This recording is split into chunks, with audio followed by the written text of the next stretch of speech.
Hey again, everybody. Welcome to another edition of Wheel of Albums. It's the podcast where we spin a wheel of the 1001 albums you must hear before you die from Robert Dimery's book. And then me, my brother Adam, and our friend Jack listen to that album a few times during the week. And we get back to you. And we produce this podcast here and let you know if we think it's an album that you must hear before you die. This week, the wheel was spun by a guy called Woodsy. That would be Jack. And he spun a girl called Dusty. Dusty Springfield's debut album. This week, the wheel called up and spun a girl called Dusty. And obviously, Professor Adam knows Dusty Springfield better as Mary Isabel Catherine Bernadette O'Brien. So she was born Mary Isabel Catherine Bernadette O'Brien. I could understand why she would just go with Dusty there. My initial reaction of that we were getting a Dusty Springfield record was I figured it was going to be contemporary 1960s hits sung by Dusty Springfield. There was no trepidation. I was looking forward to it. Let's go, Dusty. Let's have a swinging good time. And I got to say, my initial reaction to this one is wondrously surprised. You know, I've heard Dusty Springfield. I've heard Dusty in Memphis. Know the song Son of a Preacher Man. So I was really surprised and kind of excited to see what else Dusty has to offer. You know, for me, I picked up Dusty in Memphis because that was one of the biggest acclaimed albums of all time. So I have listened to, and I own, Dusty in Memphis, the deluxe edition, which is very splendid, if I may add, if you ever picked that up. So this being spun, her debut album, something that wasn't even released in the United States. I'm looking forward to seeing what this sounds like. And lots of familiar songs on here as well, too, at least by the title name. So the story of this begins with Dusty touring with her band before she became a solo artist in America. Dusty apparently got some exposure to the Motown sound, or the soul and the United States of America. Oh, Ferdinand Magellan. Oh, Vasco da Gama. Oh, Jacques Cousteau. There's a new explorer in town, and that explorer's name is Dusty Springfield. British explorers brought back tobacco to the UK. Dusty Springfield, the same type of vein. Soul music in America, and she fell in love with it. That it was the perfect fit for her voice. I think she says, look at me. I've got some sultry tunes here. I'm a happening chick. And I'm singing some groovy tunes to you. That's part of the magic maybe of Dusty Springfield is that they let Dusty do it. Dusty can do this stuff. And they filter these songs through her, which becomes blue-eyed soul songs for the UK audience. I say that's as important as a discovery as anything the other explorers ever had to offer. I just listen to this and think, man, what a huge swing that Dusty took for her first solo album to kind of just drop the folk pop music she had been singing with the trio, the Springfields, when she came to America and kind of found soul music, and to just go for it. She really kind of hit it out of the park with all of these fantastic covers that she made her own. I'm not super familiar with a lot of the ones on here, regardless of Justin and Adam's familiarity. Of the 12 songs on here, I probably 7 or 8 of them. I Only Want to Be With You missed the cut, but that always reminds me of Samantha Fox. Which song does Dusty kick the most dust off of? Went ahead and listened to a couple of other versions of these songs to see what I preferred or what I was more familiar with. And I'm going to go with 24 Hours from Tulsa. You listen to the Gene Pitney version, which is just a few months older than Dusty's version. World of difference. I listened to a Supremes album, and that album just happened to have When the Love Light Starts Shining Through, and it really made me realize how good Dusty is and how great her vocals are. The Supremes version of that song just feels kind of dull and canned, and that's with 3 singers, so you would think that it would be bigger, but Dusty's voice just kind of blows it away on that. 24 Hours from Tulsa was my favorite find on this album. Dusty does an incredible job interpreting and making songs her own, but Tulsa just stood out to me for some reason the 3 times I listened to this. Way bigger production, way stronger vocals, and that poor lover that's left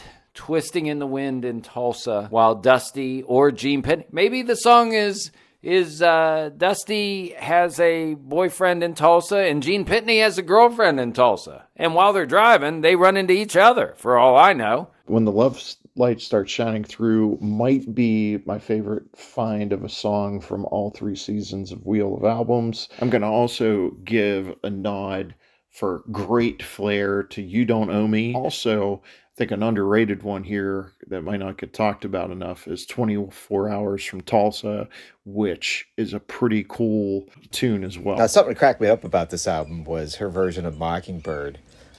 Most of the versions of Mockingbird I'm used to is two people singing it. I'm pretty sure Dusty is duetting with herself on this album. That takes a lot of chutzpah to do that right there. The version of that I'm always aware of, the first one I always remember, is Carly Simon doing it and James Taylor being the other voice. And we talked about James Taylor in another episode. He's kind of creepy. He's almost like, a stalker in that song if you listen to it. Dusty duetting with herself. It's not my favorite song on this album, but it is it's kind of fun to listen to. I do not particularly care for that Mockingbird version that she does. It's interesting, but it's not my bag. Mama Said and Do Re Mi are great examples, too, of her vocal strength. And so many of these songs just kind of make you think of classic movies, that versions of these songs, whether it's like You Don't Owe Me, which Dusty just takes to another level and crushes it on this, or Wishing and Hoping. Wishing and Hoping, very nice. Mama Said, nice. Really, just Dusty is a impressive performer. You just give her the material and then she chews it up and spits it out. Dustifies it. It is an impressive feat. She kind of reminds me of the Adele of the 1960s. This is where Adele kind of has that really strong female UK voice. Dusty Springfield is on that same level. That's a good analogy, Adam. And if you look through the years, I don't know if it's possible if we actually call her the first version of Adele. This album cover looks at it. She got herself a denim. Just like, hey, I'm gonna sing some tunes. I'm gonna sing the hell out of some tunes, and then remember, we still got to finish that baseboard later. I got to put down a layer of shellac on the baseboard. I would have definitely had a Dusty Springfield poster hanging up in my bedroom. She just impresses me all the way. I am smitten with Dusty Springfield, especially after hearing this album. She's the girl next door with a voice of gold that just is fantastic. Dusty seems very comfortable in her skin. She just accepts the task at hand and crushes it. She does a really nice job. I'm gonna probably listen to some more Dusty Springfield. I'm taken aback by my level of ignorance towards her catalog. She was the first female British vocalist inducted into the U.S. Rock and Roll Hall of Fame. Unlike many of her peers, she took active charge in the recording studio, acting as a producer for her own material. She knew what she wanted. Yeah, and it's with that confidence and a great stage persona and a knockout voice. That's all the stuff that made Dusty a star, and it's right here on this debut album. Put some shellac on that son of a gun. All right, well, we take a look at the numbers for A Girl Called Dusty by Dusty Springfield. Took all the songs on the album, gave them a rating from 1 to 10, and divided by the 12 songs on the album. Adam with the highest score of a 7.33. Jack gave it a 6, and I gave it a 6.91 for an overall rating of 6.75. Our three favorite songs, You Don't Own Me, 24 Hours from Tulsa, and Wishin' and Hopin'. And our least favorite song on the album was a collective, My Coloring Book. So do you need to hear A Girl Called Dusty before you die? Dimery got this one right all the way. It's a surprise pick for sure, I think. But yeah, you need to hear this before you die, because Dusty Springfield puts the right amount of some pizzazz on a lot of these classic songs, and it was just such an enjoyable listen. I would recommend it to anybody. Every time I listen to it, and I listened to it probably 4 or 5 times, put a smile on my face every single time, and definitely enjoyed it. So yeah, definitely listen to A Girl Called Dusty. What an easy breezy listen. This album showcases this lady's talent. Regardless of the material, she brings it to another level. She has fun with it. This is a quick listen. It's a very easy listen. I think it is a listen that you should experience before you die. A Girl Called Dusty. Yes, listen to this before you die. She's putting on a show for you all, and you should enjoy it. It fits nicely in between any of the other records because it's a person showing their chops. She's all over the place. She does some Burt Bacharach. I highly recommend. Like I said before, I own Dusty in Memphis, and that album is a knockout treat. Hearing some other Dusty Springfield from the 60s and enjoying this 3 times in a week, there wasn't a time I was not looking forward to listening to this album. If you've never heard the debut album, A Girl Called Dusty by Dusty Springfield, like I'm sure a lot of Americans haven't, I would say go take a listen to it. If you want to hear some good blue-eyed soul, some good versions of some pop songs from the early 60s, this album was so much fun to listen to, and I'm glad all 3 of us enjoyed it and gave it a unanimous yes. Do us a favor, if you're watching or listening on YouTube, hit that subscribe button for new episodes each Monday. On Spotify, hit the follow button for a new episode as well. All right, so I am up to spin for our 56th album. Let's get it.